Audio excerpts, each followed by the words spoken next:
بسم الله الرحمن الرحيم. السلام عليكم ورحمة الله وبركاته. الحمد لله نحمده ونستعينه ونستهديه ونستغفره ونعوذ بالله من شرور أنفسنا ومن سيئات أعمالنا. من يهده الله فلا مضل له ومن يضلل فلا هادي له. أشهد أن لا إله إلا الله وحده لا شريك له وأشهد أن سيدنا محمدا عبده ورسوله. اللهم صل وسلم وزد وبارك على سيدنا محمد عبدك ورسولك النبي الأمي وعلى آله وصحبه أجمعين. سبحانك لا علم لنا إلا ما علمتنا إنك أنت العليم الحكيم. رب اشرح لي صدري ويسر لي أمري واحلل عقدة من لساني يفقه قولي. أما بعد. Alhamdulillah, thumma alhamdulillah, bersyukur pada Allah Subhanahu wa taala atas nikmat dan limpahan yang Allah Subhanahu wa taala berikan kepada kita. Mudah-mudahan dengan nikmat kesihatan dan nikmat kelapangan waktu pada pagi ini kita diberikan kesungguhan dan kita diberikan hidayah oleh Allah Subhanahu wa taala untuk sama-sama kita menggunakan segala kemampuan yang ada untuk bertakwa kepada Allah Subhanahu wa taala di samping kita menjalani kehidupan kita seharian. Tuan-tuan dan puan-puan dirahmati Allah Subhanahu wa taala, insya-Allah pada pagi ini saya mungkin tak ambil masa yang panjang, mungkin dalam masa paling lama 45 minit. Insya-Allah kita pagi ini masing-masing akan menjalankan tugas kewajipan sebagai rakyat negara yang tercinta ini. Kita sama-sama akan pergi mengundi. Subuh pagi ni imam masjid tanya saya boleh ke buat kuliah subuh. Dia takut saya balik kampung pergi mengundi. Saya kata tempat undi saya jalan kaki ya. Kebetulan sekolah dalam kawasan taman, situ tempat mengundi. Mengundi situ jelah, tak di kampung. Dah tukar alamat dah. Senang. Jadi insya-Allah lah saya tak ada masalah untuk datang dan mudah-mudahan kita semua dapat menjalankan tugas dengan begitu baik. Yang penting kita cuba sedaya mungkin dapat untuk kita keluar mengundi. Hari ini tanggungjawab kita. Mudah-mudahan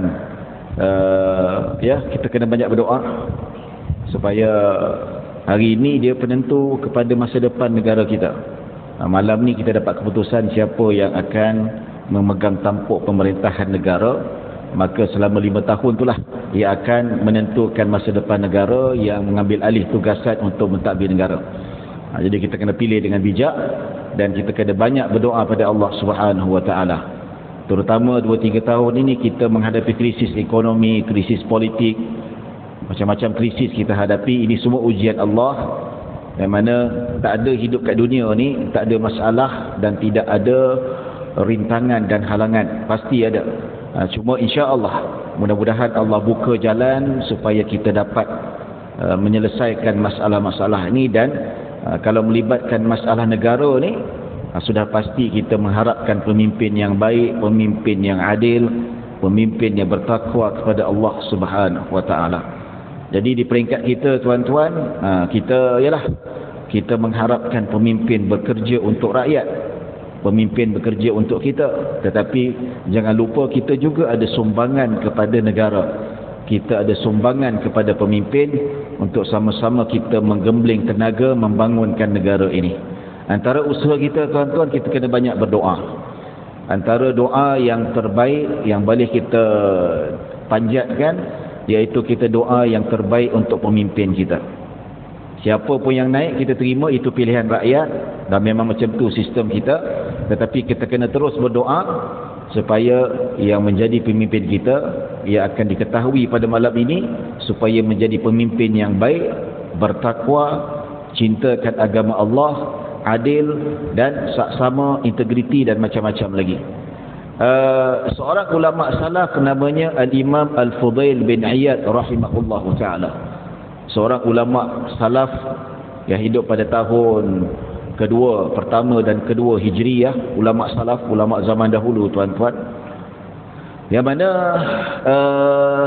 satu hari dia berkata kepada anak-anak muridnya, dia kata, "Lau kana li da'watun mustajabah ma ja'altuha illa bis-sultan." Dia kata, dia sebut bahawa jikalaulah aku ni Allah kurniakan doa yang mustajab. Satu doa yang mustajab. Satu doa yang mustajab ni, tuan-tuan, minta apa saja memang Allah akan bagi. Ini angan-angan beliau lah, dicerita. Kalaulah aku ada satu doa yang paling mustajab. Biasa yang ada doa ni, tuan-tuan, para Nabi dan Rasul. Para Nabi dan Rasul. Cuma Nabi kita, dia kata doa mustajab ini Nabi simpan dekat akhirat untuk syafaat kepada umat baginda sallallahu alaihi wasallam. Baik. Jadi dia katalah, kalaulah aku ada satu doa yang garanti mustajab. Ulama kata mustajab yang doa dimaksudkan ni apa-apa saja minta mesti dapat. Ya, seolah-olah kalau kita nak minta doa supaya dihidupkan kembali orang yang sudah mati, Allah akan mustajabkan. Macam itulah. Dia kata, kalau akulah ada doa macam itu, sudah tentu aku tidak tujukan doa ini bukan untuk diri aku, kecuali kepada para pemerintah. Maka kata-kata Al-Imam Fudail bin Iyad ini mendapat satu kehairanan di kalangan anak muridnya. Maka dia kata, "Wahai Imam, tolong jelaskan kepada kami, kenapa doa peluang terbaik yang paling besar Allah Subhanahu wa taala berikan kepada engkau, wahai tuan guru, tapi bukan untuk diri kamu, tetapi diminta untuk kebaikan sultan ataupun pemerintah itu sendiri." Iyalah, kalau ada peluang, kalau doa tu kena kat kita, tuan-tuan, malaikat datang dalam mimpi, "Wahai fulan bin fulan, Allah kurniakan kau satu doa yang garanti mustajab. Minta, immediately dapat."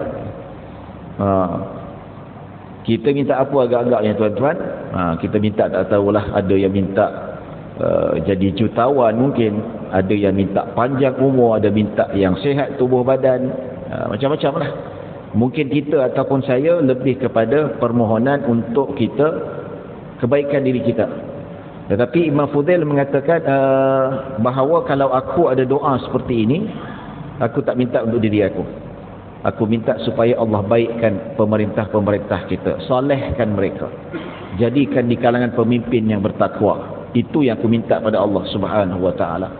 Kalaulah aku minta doa ini untuk diri aku, Ferrari ke, rumah besar ke, sihat ke, isteri cantik ke, suami handsome ke, itu untuk aku seorang. Aku seorang yang dapat. Tetapi kalau aku minta pada Allah dengan doa yang paling mustajab ini, supaya Allah jadikan pemerintah kita pemerintah yang baik, yang saleh, yang bertakwa, cintakan Allah, cintakan Rasulullah, cintakan agama, mempertahankan syariat Allah, maka bukan aku seorang saja yang dapat, seluruh rakyat dapat kebaikannya. Jadi tuan-tuan dan puan-puan dirahmati Allah Subhanahu wa taala, maka kita lihat di sini pentingnya pemimpin yang sangat baik. Ya, sebab apa? Pemimpin yang baik, maka semua akan dapat kenikmatan, tidak kira apa bangsa dan agama. Kalau pemerintahan Islam zaman Khulafa' Ar-Rasyidin, ya, zaman pemerintahan zaman Nabi SAW, kita lihat betapa adilnya mereka, tuan-tuan, dengan keadilan pemerintah yang adil. Kalau kita lihat sampai Saidina Ali ketika mana dia menjadi khalifah, dia pun bagaimana kisah Qadi Shuraih ataupun hakim yang dilantik pada zaman Saidina Ali, ada pertelingkahan beliau dengan seorang lelaki Yahudi tentang barang yang dijumpai. Dia kata barang ni dia punya, tapi Yahudi kata aku jumpa, aku punya lah. Lepas tu Saidina Ali kata ini aku punya. Dia kata ada saksi ke? Lalas perkara ini dibawa dekat Qadi Shuraih ataupun hakim ketika itu, namanya Shuraih. Jadi diperbincangkan ataupun dibahaskan ataupun diadili, dibicarakan. Maka Qadhi Asy-Syurih tanya pada Sayyidina Ali, wahai khalifah, wahai Amirul Mukminin, kau ada bukti ke, ada saksi ke bahawa barang ni yang Yahudi jumpa ini adalah milik kamu? Maka dia kata, anak aku jadi saksi. Dia panggil Sayyidina Hasan. Sayyidina Hasan kata, ini barang bapa aku. Qadhi Asy-Syurih kata, tak boleh, anak tak boleh. Anak kalau jadi saksi bias. Ada tak saksi lain, kawan-kawan kau ke, jiran ke, yang bukan ahli keluarga? Kalau anak sendiri ni bias, maka tidak diterima oleh hakim ketika itu. Padahal dia pemerintah negara, dia khalifah ketika itu. Ya, Yahudi itu rakyat biasa saja. Ya, maka tidak ada saksi, maka hakim tidak boleh mensabitkan bahawa barang itu milik Sayyidina Ali. Barang itu perlu dipulangkan pada orang yang lebih berhak. Maka tuan-tuan dan puan-puan dirahmati Allah Subhanahu wa taala, itu keadilan yang kalau kita lihat, ya, pemerintah sendiri pun tidak dimenangkan oleh hakim lantikan dia pada ketika itu. Ini kita lihat keadilan pemimpin yang adil, keadilan pemerintah yang bertakwa kepada Allah Subhanahu wa taala seperti Khulafa ar-Rasyidin. Akhirnya Yahudi pun dia tengok macam ni punya adil, dia pulangkan balik. Dia pulangkan balik, lepas tu alhamdulillah dengan izin Allah dia pun masuk Islam atas keadilan itu sendiri. Jadi tuan-tuan dan puan-puan dirahmati Allah Subhanahu wa taala, ada satu doa yang biasa digunakan, yang dibaca oleh ulama-ulama salaf, yang mana doa ni untuk kebaikan para pemerintah. Doa yang masyhur disebutkan, Allahumma walli umurana khiyarana wala tuwalli umurana syirarana.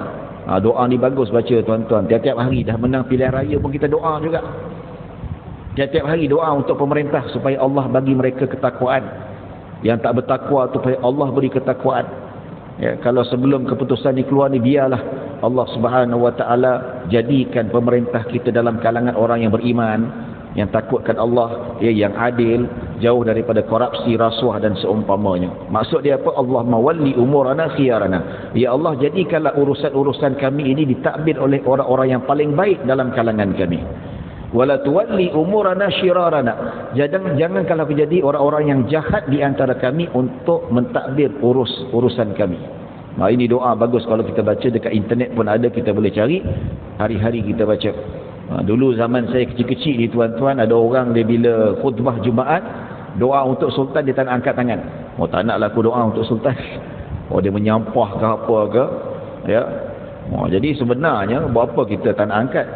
Kalaulah pemerintah kita ni katakanlah kurang baik ataupun kurang disenangi, so doa itulah sebenarnya tuntutan supaya dia jadi baik. Ya, kalau tak doa lagilah memberi kesan yang kurang baik. Ya, tuan-tuan dan puan-puan dirahmati Allah Subhanahu wa taala. Jadi insya-Allah itu sekadar mukadimah tuan-tuan untuk peringatan diri kita sendiri. Mudah-mudahan kita mendapat rahmah dan maghfirah. Baik, kita sambung pengajian hadis 40 fardu ain, yang mana kita pada pengajian yang lalu kita masuk pada hadis yang menceritakan tentang sifat salat ataupun sifat salat baginda sallallahu alaihi wasallam. Itu hadis yang ke-9, bagaimana hadis itu menceritakan seorang lelaki Nabi nampak dia solat tidak sempurna. Ini Nabi nak ceritakan bagaimana sifat salat. Ini waktu, silap, minta maaf. Ini dia. Bagaimana seorang lelaki itu dalam Masjid Nabawi, Nabi nampak dia solat. Lepas dia solat, dia datang jumpa Nabi SAW. Nabi kata, solat semula. Engkau seperti tidak sembahyang. Walaupun engkau mendirikan solat tadi depan mata aku, tetapi engkau seperti tak sembahyang. Solat sekali lagi. Dia pun buat sekali lagi. Lepas sembahyang, dia datang jumpa Nabi SAW. Maka Nabi kata, solat sekali lagi. Solat yang engkau dirikan tadi itu macam tak sembahyang, tak sah lah. Kemudian dia solat kali ketiga. Lepas kali ketiga, dia datang jumpa Nabi, wahai Rasulullah, ini sajalah yang aku tahu, aku tak tahu lebih daripada ini. Maksudnya dia solat tadi itu bukan dia suka-suka macam kita ni. Kadang-kadang solat tu boleh tenang, boleh tertib, tapi sebab mungkin nak cepat habis punya pasal, kita buat laju-laju. Mungkin kita macam tu. Tetapi lelaki ini dia solat dalam keadaan macam tu bukan sebab dia sengaja, tetapi dia tak tahu.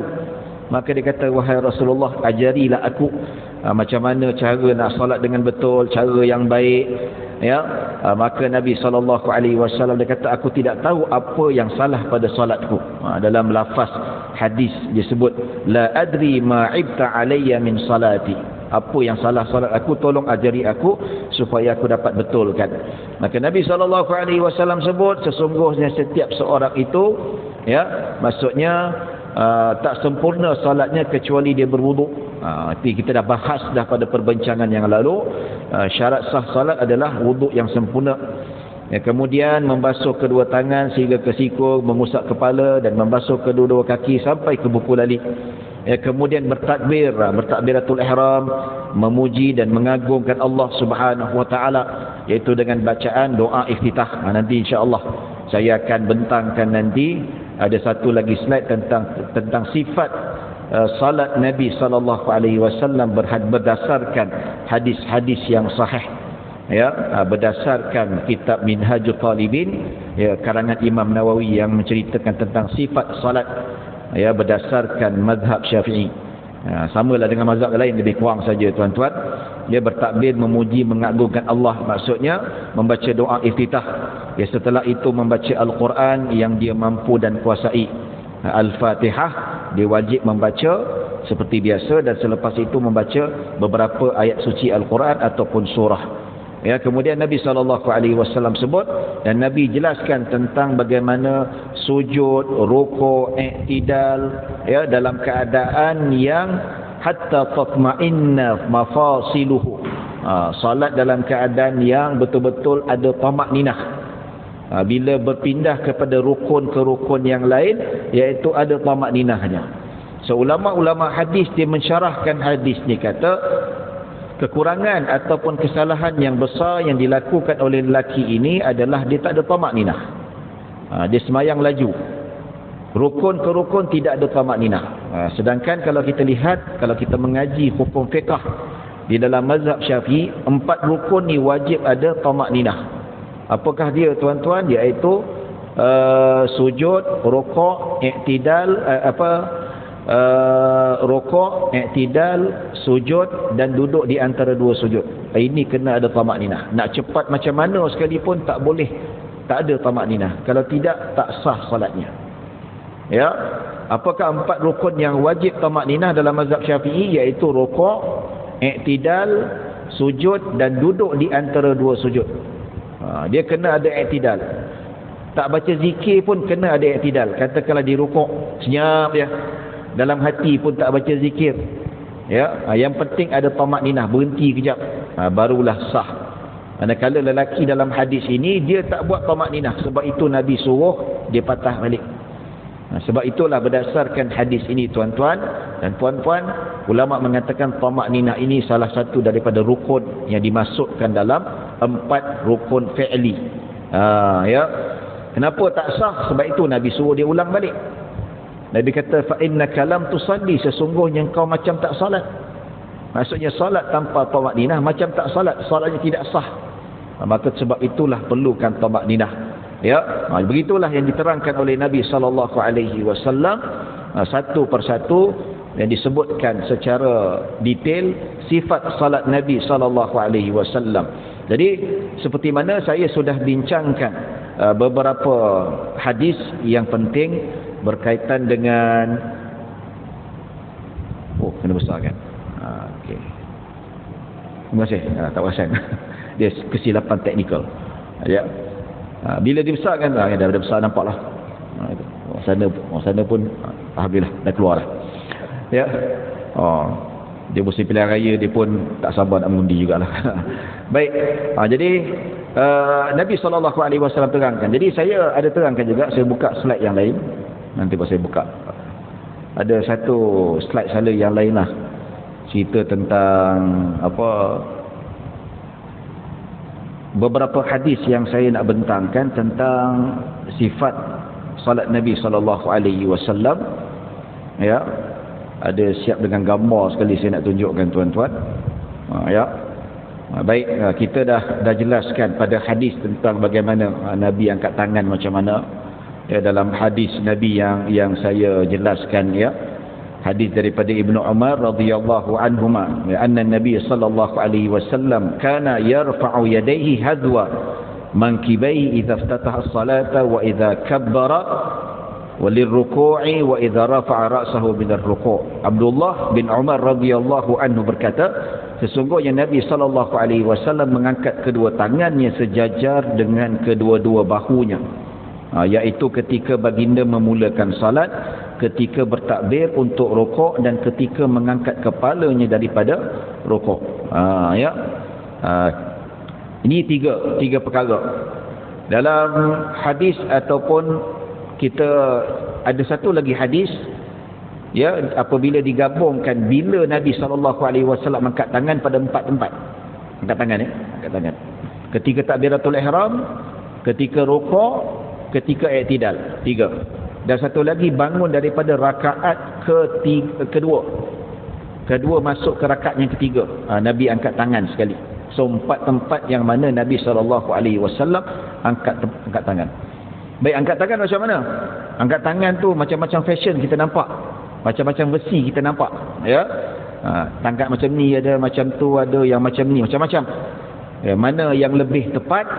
Dalam riwayat ini dia kata Nabi mengangkat tangan ketika takbir sejajar dengan bahu. Sejajar ni sejajar lah, sejajar betul-betul bertentangan dengan bahu.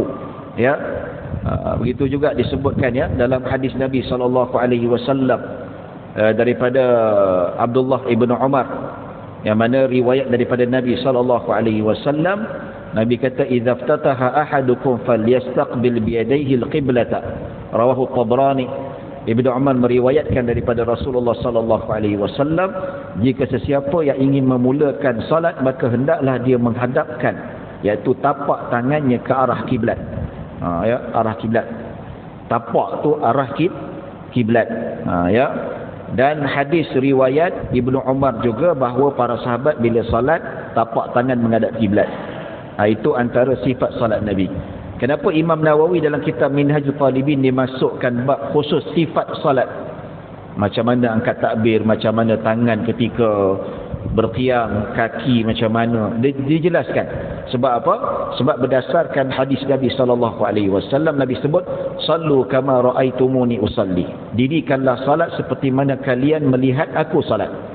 Maksudnya exactly lah Nabi angkat tangan macam mana, Nabi rukuk macam mana, Nabi sujud macam mana, exactly. Kalau boleh semampu mungkin ikut seperti mana Nabi SAW lakukan. Baik tangan, kalau ikut riwayat sejajar bahu macam ni. Ada orang kat telinga pula, ada orang atas macam ni, mana maksud? Ni sejajar dengan bahu. Baik, selain daripada riwayat bahu ni tuan-tuan, ada juga riwayat sejajar dengan telinga.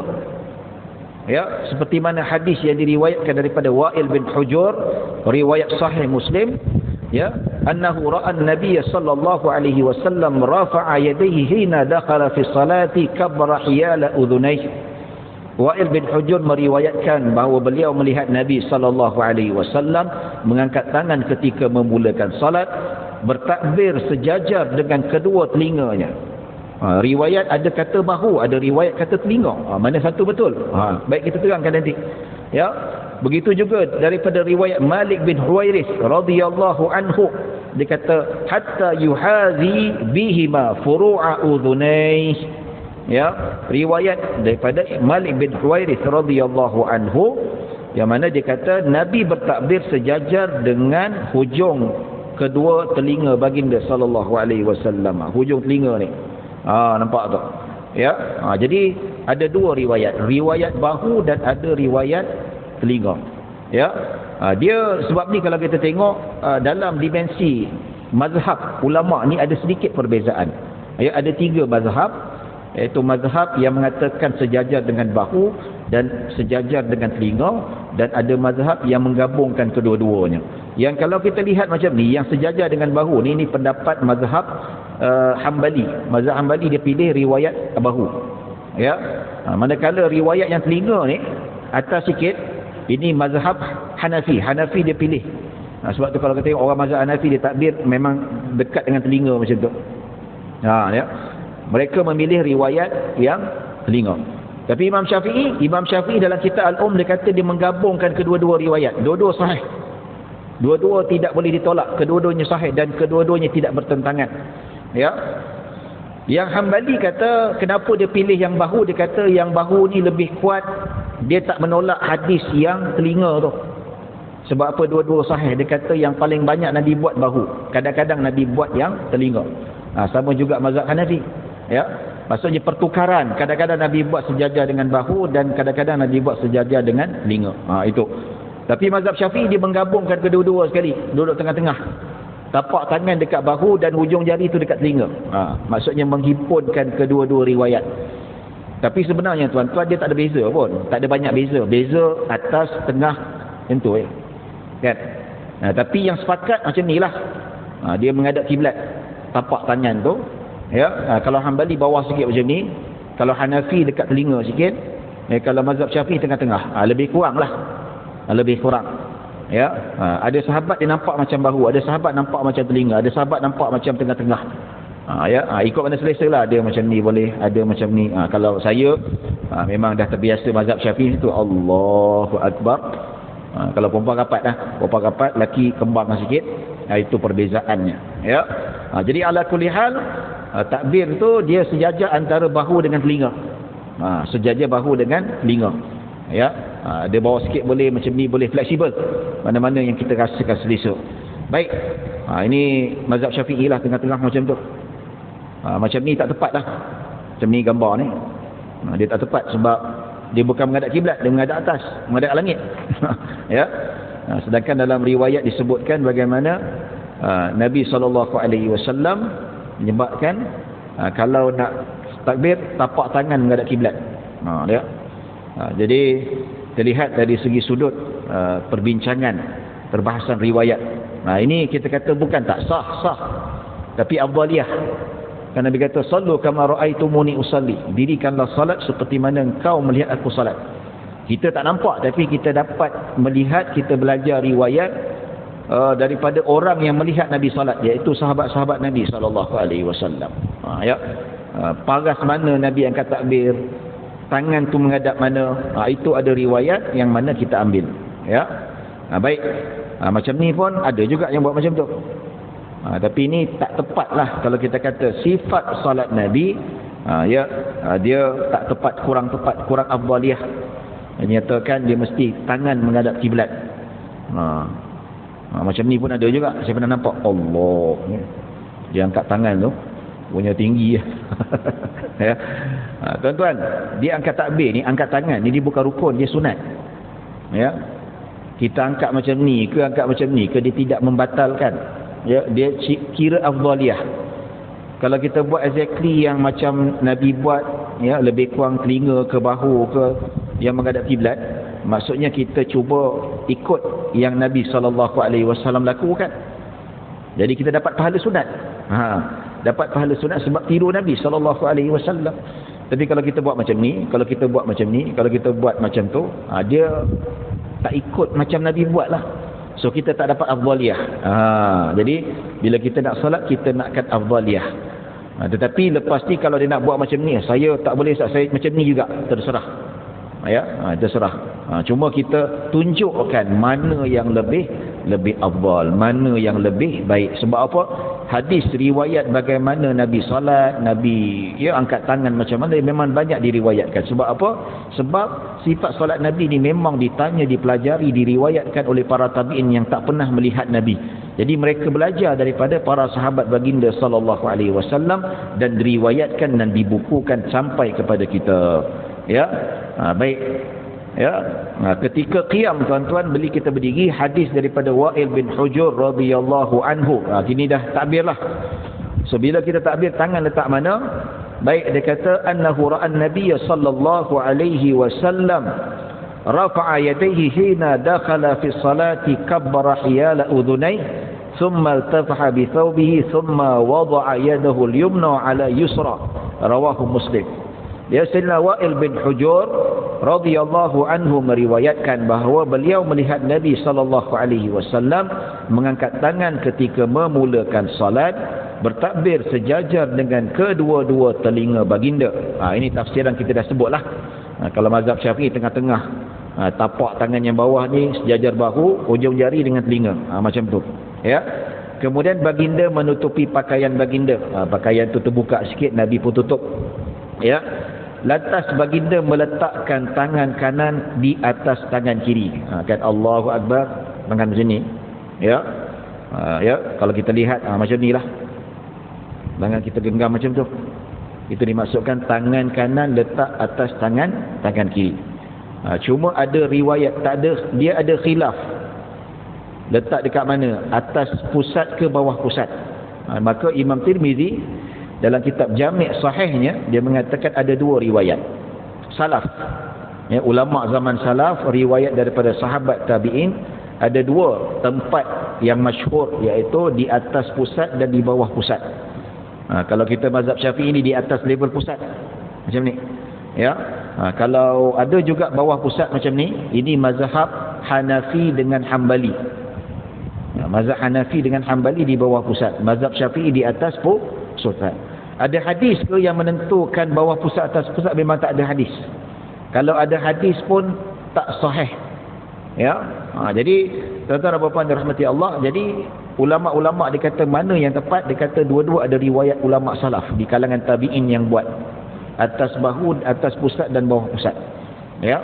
Jadi kita pilihlah mana-mana yang kita nak. Macam biasa kita mazhab Syafi'i dah biasa daripada kecil di atas pusat, ya. Kalau yang buat di bawah pusat macam ni, ini mazhab Hambali dengan mazhab Hanafi. Kalau Maliki dia lain sikit, dia lepas tangan dia macam tu, ada perbincangan panjang, ya. Baik, macam ni tak tepat, atas dada, ya. Bahkan ada riwayat Imam Ahmad dia tak suka letak atas dada, ya. Macam ni kita kata sah lah, tapi makruh.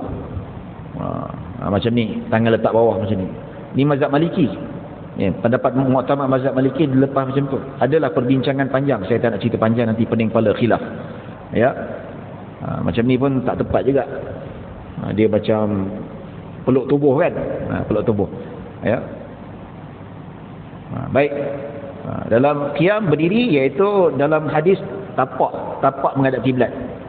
Ada orang tapak macam tapak itik macam tu dia, ya. Dan ulama kata antara tapak kaki itu dia sejengkal, sejengkal perbezaan dia, jauh jaraknya tu, ya. Macam ni lah, yang mana ketika solat Nabi mengajukan jari jemari ke arah kiblat, luruslah.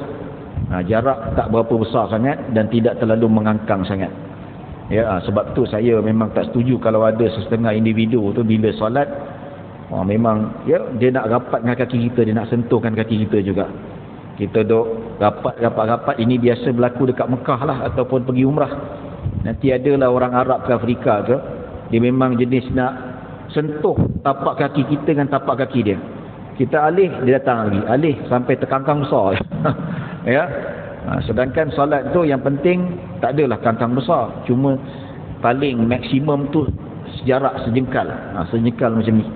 Just nice lah, just nice, ya. Macam ni bukan salah, bukan batal, ya. Dia kurang afdal. Afdaliyahnya dia lurus, jari jemari menghadap kiblat. Macam ni pun, ya, kecuali kalau memang dia cacat lah, memang kaki dia cacat, tak boleh nak tegak. Ini maksudnya kita bincang dari segi sudut perspektif orang yang mana dia punya sihat tubuh badan dia, ataupun tidak ada kecacatan, ya.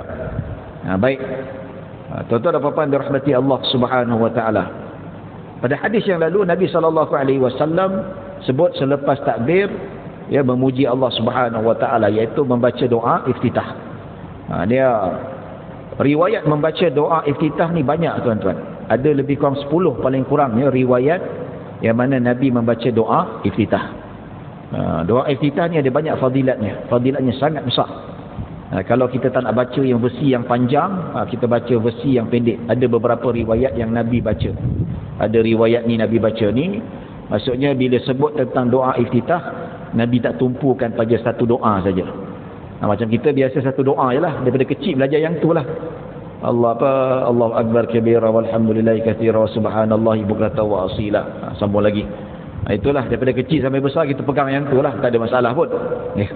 Tapi kalau sebut tentang doa iftitah, dia lagi banyaklah yang Nabi SAW baca. Kalau kita dapat amalkan, lagi banyak lagi bagus. Kalau tak dapat hafalkan kesemuanya, yang satu tu pun jadilah sudah memadai. Ya. Hadis yang disebutkan tuan-tuan, doa iftitah Nabi SAW, dan Abu Hurairah radhiyallahu anhu meriwayatkan, dia kata idza ftataha as-salata sakata hunaihatan faqultu bi abi anta wa ummi ya Rasulullah ma taqulu fi sukutika baina takbiri wal qiraah. Ya, Abu Hurairah berkata, apabila Rasulullah sallallahu alaihi wasallam memulakan salat, maka baginda diam beberapa seketika. Lepas takbir Allahu akbar, Nabi senyap sekejap. Ya. Tak bertujuhlah. Ya, Nabi senyap sekejap. Maksudnya Nabi tak terus baca Bismillahirrahmanirrahim, senyap je. Ya. Lalu ini menyebabkan Abu Hurairah tertanya-tanya.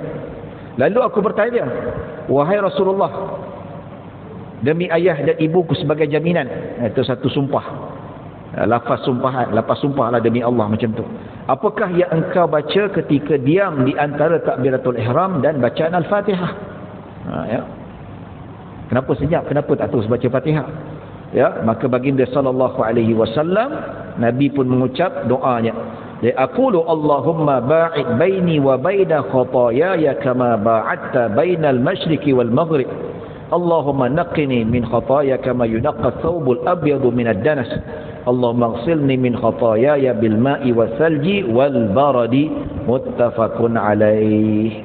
Ya, doa iftitah. Ini antara yang masyhur yang dibaca oleh Nabi sallallahu alaihi wasallam. Hadis riwayat Bukhari. Ya. Terjemahannya, ya Allah, jauhkan aku dari kesalahan-kesalahanku, iaitu dosa-dosa, sebagaimana engkau menjauhkan barat dan timur. Ya Allah, sucikan aku dari segala dosa dan kesalahan, sebagaimana engkau mensucikan baju dari segala kotoran. Ya Allah, sucikan aku dari kesalahan-kesalahanku dengan salju dan embun. Riwayat Bukhari dan Muslim. Ya. Dan ada beberapa riwayat yang disebutkan doa iftitah yang dibaca oleh Nabi sallallahu alaihi wasallam.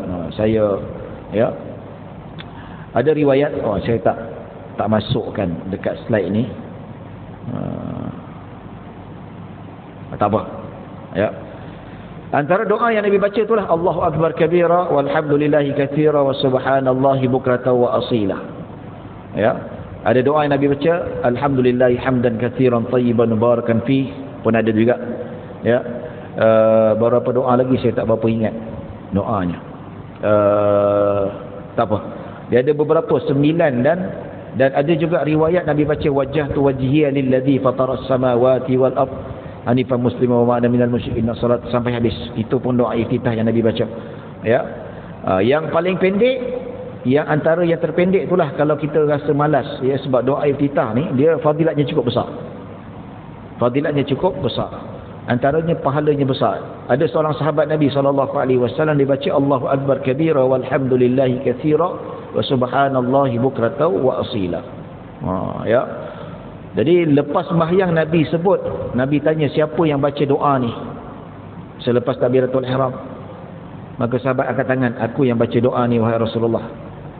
Nabi kata, ketika engkau baca Allahu akbar kabira walhamdulillahi katsira wa subhanallahi bukratan wa asila, aku nampak langit terbuka luas.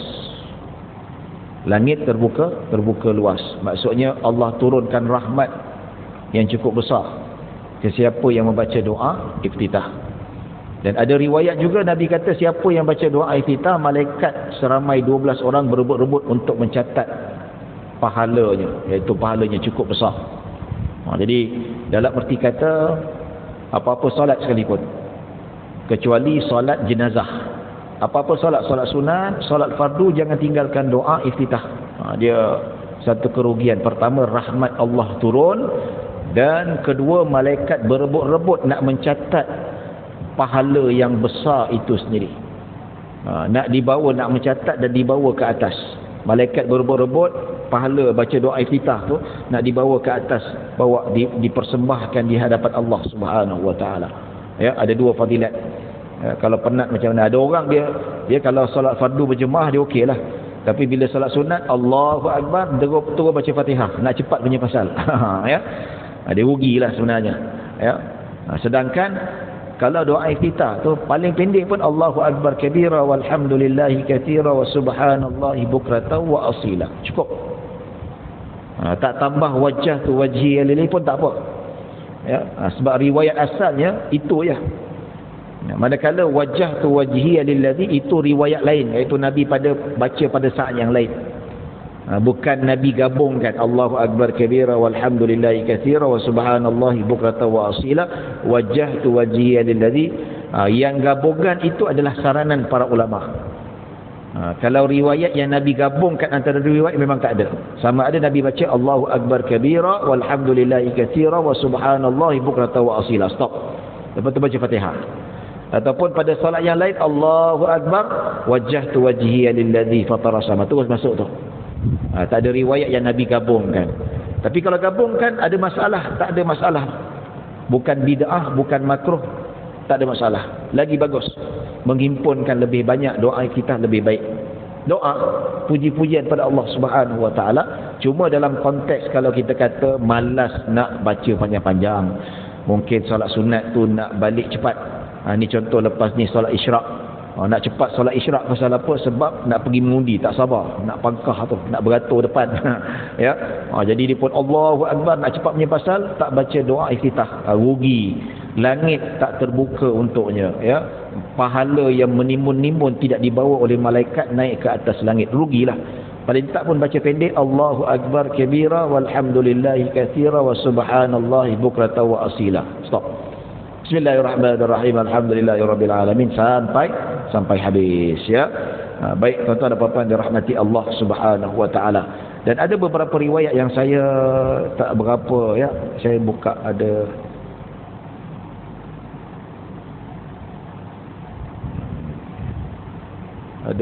ya, penutup. Dia bukan sebagai penutup.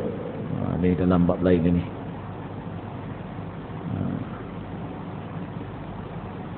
Ni yang versi lama lah tuan-tuan.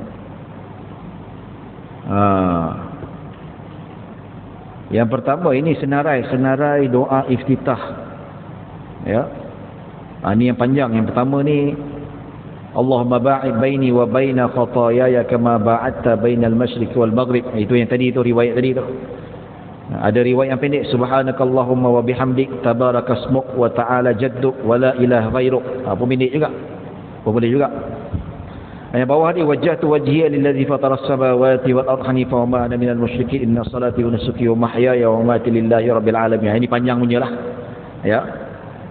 Dan ada riwayat wajjahtu wajhiya, ni pun lagi pendek yang biasa kita baca. Yang sebelumnya lagi panjang. Dia ada panjang lagi, dia ada ini antara yang dibaca oleh Nabi sallallahu alaihi wasallam. Ada juga riwayat Nasa'i yang kita baca juga wajjahtu wajhiya lillazi fataras samawati wal ardi wa muslima wa ma'ana minal musyrikin inna salati wa nusuki wa mahyaya wa mamati lillahi rabbil alamin, ya, la syarika lahu wa bidzalika umirtu wa ana minal muslimin wa ana awwalul muslimin Allahumma antal malik la ilaha illa anta subhanaka wa bihamdik. Ini pun antara doa yang Nabi baca, ya. Adapun selepas takbir Allahu akbar kabira walhamdulillahi katsira wa subhanallahi bukratan wa asila. Ini yang Nabi kata terbuka langit noh. Langit terbuka. Malaikat turun membawa rahmat.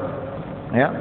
Dan yang paling pendek Nabi baca alhamdulillahi hamdan katsiran tayyiban mubarakan fi. Itu paling pendek. Ini paling pendek. Kalau saya rasa nak cepat saya baca yang ni lah. Allahu akbar alhamdulillahi hamdan katsiran tayyiban mubarakan fi. Bismillahirrahmanirrahim. Alhamdulillahirabbil alamin. Ini paling pendek lah. Ya, tapi yang paling pendek ni tak sesuai untuk solat berjemaah. Kalau seorang-seorang boleh lah. Ya, kalau boleh baca yang macam biasa. Kalau kita jadi imam, kita baca yang biasa kita baca. Allahu akbar kabira walhamdulillahi katsira wa subhanallahi bukratan wa asila wajjahtu. Panjang sikit. Kalau kita baca pendek sangat nanti kelang kabut jemaah. Dia tak habis baca doa iftitah, kita dah baca Fatihah dah. Ya. Tapi kalau yang seorang-seorang ni baguslah kalau kita nak amalkan yang pendek panjang boleh. Ini yang disebutkan Nabi SAW sebut sallu kama raaitumuni salli. Dirikanlah salat seperti mana kalian melihat aku mendirikan salat. Ya. Jadi kita lakukan seperti mana yang Nabi lakukan sedaya mungkin, ya, supaya kita mendapat afdaliyah. Nabi SAW sebut man ahya sunnati faqad ahabbani. Sesiapa yang menghidupkan sunnah aku bermakna dia mencintai aku. Faman ahabbani kana ma'i fil jannah. Dan sesiapa yang menghidupkan, sesiapa yang mencintai aku, pasti dia akan bersama-samaku dengan syurga. Jadi kita nak salat ikut cara Nabi, seperti mana yang dibahaskan oleh para ulama, terutamanya mazhab Syafi'i, supaya kita dapat buat seperti mana yang Nabi sarankan. Seperti mana yang Nabi lakukan sebagai tanda kita mencintai Nabi, yang tak lain tak bukan imbalannya untuk kita mendapat ganjaran yang besar, iaitu syurga Allah Subhanahu wa taala di akhirat kelak. Ya, baik tuan-tuan dan puan-puan dirahmati Allah Subhanahu wa taala. Saya rasa setakat itu saja. Cukup lebih kurang 45 minit. Mudah-mudahan kita mendapat rahmah dan maghfirah. Mohon maaf kalau ada salah silap, kalau ada kekurangan, yang baik hanya daripada Allah Subhanahu wa taala. Yang kekurangan daripada diri saya sendiri, yang baik daripada Allah Subhanahu wa taala. Mohon maaf salah silap. أقول قولي هذا واستغفر الله العظيم لي ولكم. بسم الله الرحمن الرحيم. اللهم اجعل جمعنا هذا جمعا مرحوما وتفرقنا من بعد تفرقا معصوما. اللهم لا تدع في مقامنا هذا ذنبا إلا غفرته ولا هما إلا فرجته ولا دينا إلا قضيته ولا مريضا إلا شفيته ولا حاجة من حوائج الدنيا والآخرة إلا قضيتها يا رب العالمين. صلى الله على سيدنا محمد وعلى آله وصحبه وسلم. الحمد لله رب العالمين. InsyaAllah kita sambung pada bulan hadapan. Moga panjang umur murah rezeki. InsyaAllah saya kongsikan lagi macam mana sujud, rukuk ikut cara Nabi SAW. InsyaAllah bertemu pada bulan hadapan. Akhir kata selamat mengundi.